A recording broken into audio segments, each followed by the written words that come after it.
Quando eu era um pouco mais novo ali, por volta de 14, 16 anos, muitas pessoas falavam pra mim na parte da família que eu deveria aproveitar minha vida, que eu deveria sair, curtir as baladas e tudo mais, porque essa fase passa e tal. E eu lembro que na época eu era bem assíduo assim no evangelho, tinha um relacionamento pessoal com Jesus e eu preferia me abster dessas festas e tudo mais. Depois eu fiquei um pouco mais velho, fui pra faculdade e quando eu cheguei na faculdade, os meus amigos da faculdade é que me bombardeavam mesmo. Não, cara, aí a conversa já não era só pra aproveitar. Mano, você é um cara frouxo, você não pega mulher, né? Você não vai nas festas com a gente. Porque, tipo assim, é lá que a gente vira amiga, é lá que a gente aproveita, fica doido e tal. Não, tem que ficar doido também um pouco, Rodrigo. Você tá muito quadrado e tal. Só que, tipo assim, cara, eu olhava para aquela vida e aquilo não fazia sentido para mim. Ficar bêbado pro outro dia ficar de ressaca e assim, cara, e depois ter até esquecido de tudo. Então eu peguei e falei, eu escolhi assim me guardar naquela época e tudo mais, só que eu ouvia muito isso, mano, você precisa aproveitar a sua vida, esse tempo seu de juventude vai passar e tudo mais, e assim, eu estava aproveitando a minha vida. Só que de uma outra forma que eles não conheciam, eu não tava triste, eu não tava chateado. Pedro, eu tava me sentindo assim, mano, completo. Não tinha essa coisa que eles falavam que eu era bobo e tudo mais, eu não me sentia assim. Eu tava resolvido comigo mesmo. Quem nunca escutou isso, né? Você tem que aproveitar a sua vida, você tem que curtir, você tem que ganhar dinheiro, você tem que aproveitar, você tem que viajar, você tem que viver a sua vida. Mas aí fica o grande questionamento. Qual vida? E aí galera, meu nome é Rodrigo. Meu nome é Pedro e nós fazemos parte do Movimento 90 Graus. Se você já nos acompanha, vai deixando o seu like para que esse vídeo abençoe a vida de mais e mais pessoas. E se você é novo, a gente tem vários vídeos aí já lançados, nossos conteúdos. Então já vai aproveitando, vê todos os vídeos aí para você maratonar, porque Deus vai te abençoar muito nos nossos conteúdos. Então vamos ver o que a palavra de Deus fala com a gente lá na vida de Salomão, que está escrito em Eclesiastes 2, do 8 ao 11. Fala assim, galera: juntei grande quantidade de prata e ouro, tesouros de muitos reis e províncias. Contratei cantores e cantoras e tive muitas concubinas. Tive tudo que um homem pode desejar. Tornei-me mais importante que todos os que viveram em Jerusalém antes de mim e nunca me faltou sabedoria. Tudo que desejei, busquei e consegui. Não me neguei prazer algum. No trabalho árduo, encontrei grande prazer e recompensa por meus esforços. Mas, ao olhar para tudo que havia me esforçado tanto para realizar, vi que nada fazia sentido. Era como correr atrás do vento. Não havia nada que valesse a pena debaixo do sol. Galera, quem tá falando isso aqui para nós é o rei Salomão, o rei mais rico e sábio que já existiu na face da terra. Sabe, ele era um cara que tinha tudo. Tudo. Ele falou que tudo que um homem pode querer, eu tive. Para vocês terem noção, Salomão era tão rico, que o trono dele era de marfim banhado a ouro. Ele tinha todos os utensílios do palácio dele, que tinha sei lá quantos mil servos. Era tudo feito a ouro, todo garfo, toda faca, sei lá, o pegador de macarrão. Que até o vídeo da vitória que a gente vai lançar, não sei que dia, tá falando sobre isso. Ele ganhava, né, cerca de 23 mil quilos por ano de ouro puro. Mano, maciço. Ele tinha muita grana. Fora que ele tinha 700 princesas como suas esposas, 300 concubinas só para satisfazer os seus próprios desejos. E tinha um monte de palácio, um monte de casa, tinha terras e terras atrás de terras. Então, tipo, ele era o cara mais rico de toda a história daquele tempo. E o cara mais rico da história daquele tempo fala que ter trabalhado tanto, ter satisfeito todos os seus prazeres carnais, era como se nada tivesse sentido.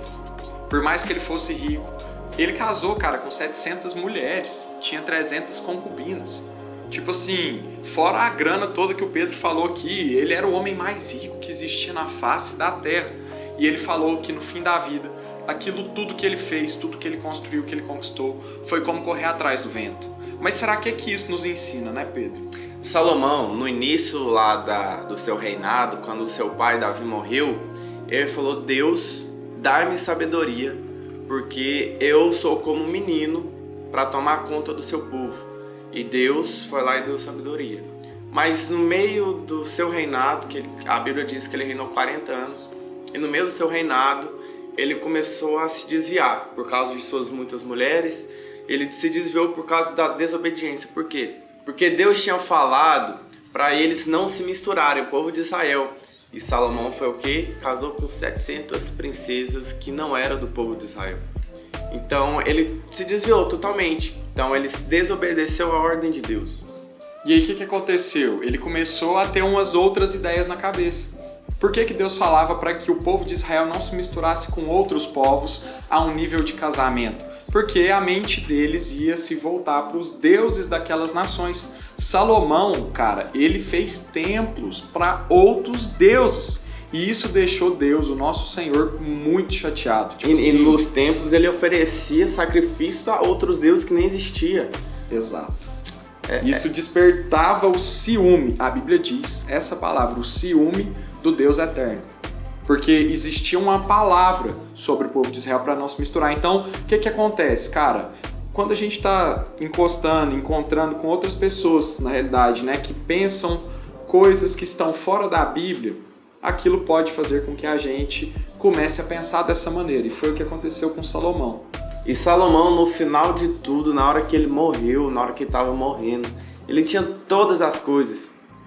E ele não via mais sentido na sua vida. E eu quero deixar algo bem claro aqui, viu, galera? Não quer dizer que você não possa ter pessoas que acreditam em outras coisas ao seu redor. Porque você pode ser um agente transformador na vida dessa pessoa. Aqui a gente está falando a um nível de casamento, a um nível de relacionamento íntimo, né, de um namorado, de uma namorada, um esposo e uma esposa, ok? Isso então, dá até outro vídeo, outro tempo, que a gente chama isso de julgo desigual. Justamente. Mas para que você seja um agente transformador na vida de outras pessoas, já vai deixando o seu like aí para esse vídeo alcançar mais e mais pessoas. E dentro dessa perspectiva, galera, eu quero te perguntar, como você tem vivido a sua vida hoje? Olhando assim para a vida de Salomão, tudo que ele alcançou, tudo que ele teve, e no final ele viu que não tinha sentido algum. Qual é o sentido da vida para você hoje? O que está te motivando a trabalhar, a estudar, a fazer o que você faz, a viver a sua vida? Qual é o fator motivador principal aí dentro?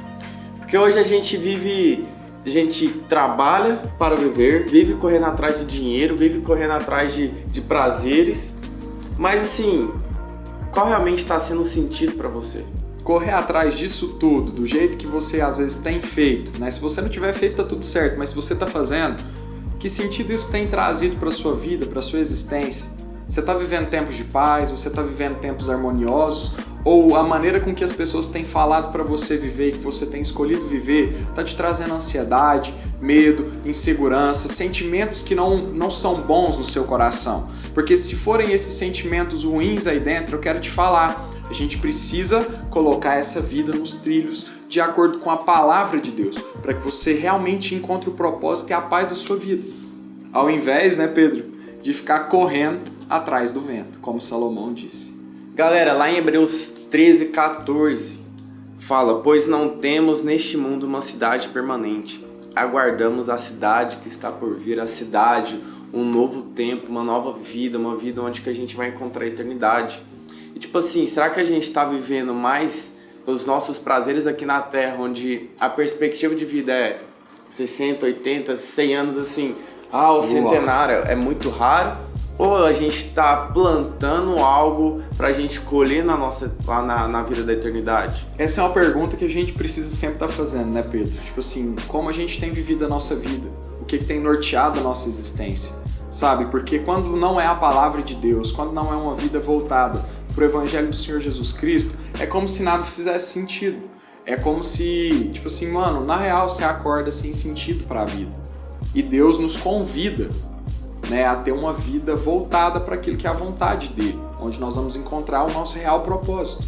Porque a nossa vida não está aqui na Terra, nossa vida está lá na eternidade, porque Deus nos deu a salvação para vivermos a eternidade com Ele. Não é pra gente viver os prazeres mundanos, não quer dizer que seja errado, mas é os prazeres pecaminosos, onde a gente quer alcançar um status social onde eu por mim mesmo não consigo, eu fico com um sentimento ruim, aí eu quero buscar um reconhecimento das outras pessoas, mas eu não consigo alcançar. Então, tipo assim, a gente vai estar correndo atrás do vento e tentando pegar algo que não existe, mas nós só encontramos o verdadeiro propósito, nós só encontramos a verdadeira vida em Jesus Cristo, onde a gente vai viver a eternidade com Ele, onde a gente vai ter um propósito, a gente vai estar completo, a gente vai estar cheio, a gente não vai precisar mais correr atrás de status, ou de reconhecimento social, ou de dinheiro, ou de uma viagem, mas a gente vai estar completo em Jesus Cristo lá na eternidade. E o Pedro falou algo aqui muito importante. O prazer não é pecado, ok? Deus nos fez para sentirmos prazer. Só que existe o tempo, a hora e a intensidade para todas as coisas. Inclusive para o nosso prazer. Até fala lá, né? Lá em Salmo, antes o seu prazer está na lei do Senhor e nela medita de dia e de noite. Que o nosso prazer esteja em Jesus. Que os nossos prazeres, quando nós formos satisfazê-los, eles tenham um filtro, que é a palavra de Deus. Por quê? É onde nós usufruímos a liberdade de Deus no nosso coração e não a libertinagem, que vai nos levar para o pecado, para uma vida de moralidade sexual, de sexo antes do casamento, de mentiras, sabe? Para eu ter o reconhecimento social que o Pedro falou aqui, eu preciso pisar na cabeça de outras pessoas, enganar para ter um status maior do que o outro e fica essa guerra. Então não é assim que a Bíblia nos ensina. O prazer não é errado, só que o pecado através do prazer é errado.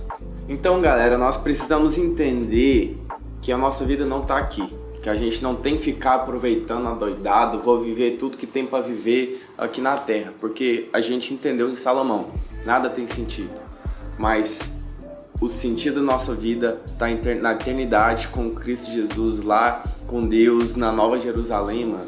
E assim, não tem nem como imaginar como vai ser esse tempo. E aí, galera, eu queria convidar você também a assistir os vídeos que a gente acabou de fazer, os 3 últimos Joga na Mesa, nós vamos deixar aí no card pra você, tá? Para que você tenha um maior sentido de tudo aquilo que a gente tá falando e Deus vai falar muito com você. Então é isso, galera, esse foi o nosso vídeo. Muito obrigado aí por você ter assistido esse vídeo com a gente até agora.